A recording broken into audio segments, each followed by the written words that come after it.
Recently, I've been reading the book Outwitting the Devil by Napoleon Hill.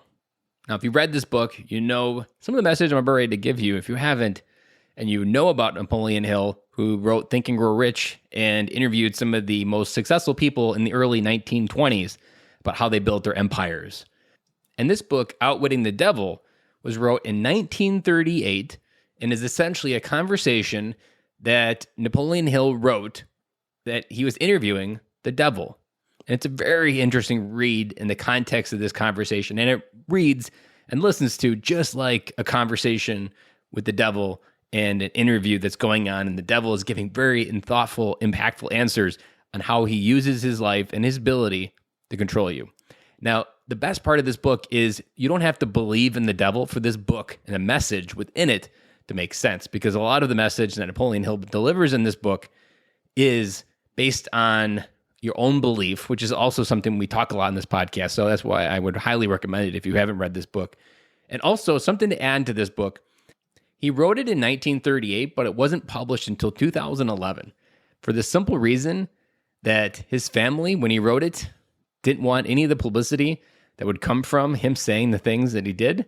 And the foundation that represented his family after his passing didn't choose to release the book again until 2011. And as you read this book and listen to it, it's a really good insight in how some of the same thoughts that he saw in 1938 are still true. And if I didn't tell you that little snippet, you wouldn't actually know which year that it was written, which kind of speaks to the tools that he speaks to and that the devil speaks to. And one tool that he speaks of is drifting. Drifting, according to the devil, is this massive tool. It's one of his most successful tools to get you to sit there and not live your life. That if he can get a man to drift, that he's won.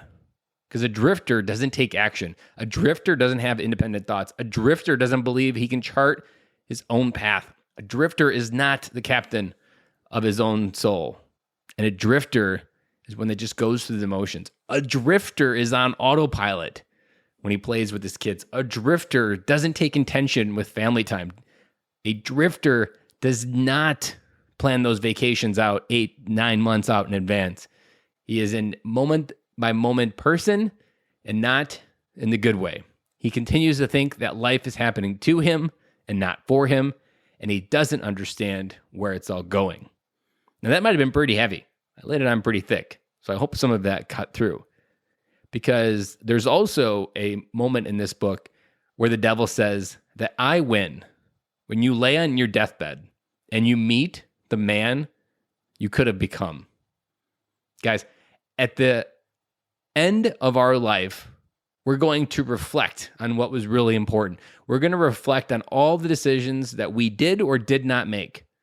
And we're going to have to live with the consequences of not doing something. We're going to have to live with the consequences of not engaging our family. We're going to have to live with the consequences of not being an intentional father when in those early days, in those early years, we only get one chance and we never get a redo. It's that drifting that's going to keep you from engaging and being the father that you know you can be in your heart, but your mind says, no, you are not that person. Go off, keep working, keep bringing in the money, keep defining yourself by everybody else's expectations. And it's drifting that is this idea that is almost this cookie cutter template for us to live a mediocre life with little impact in this world and a very minuscule legacy of what we did. And a lot of dreams that we didn't get to fully see come to reality because we listened to the fear wolf instead of the courage wolf. And this drifting is a very powerful idea. And if you haven't read Outwitting the Devil, can't recommend it enough. This drifting is a very powerful topic. Within that, it keeps coming back up. But there are also a lot of great ways because the devil also gives the playbook of how to outwit him through his own words. And so it's just a really good, intimate conversation of how to outwit the devil with drifting. And essentially, to give you a little bit of a shortcut, the most powerful tool to outwit the devil is your ability to be a free thinker, to not define your life by other people's rules, other people's expectations of how you need to live your life.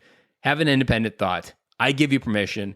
Take that step. Create something in your life today that is you, that is born from the passion within your soul, not from when the ideas that someone told you they told you you should be doing. I'll be back again with you tomorrow.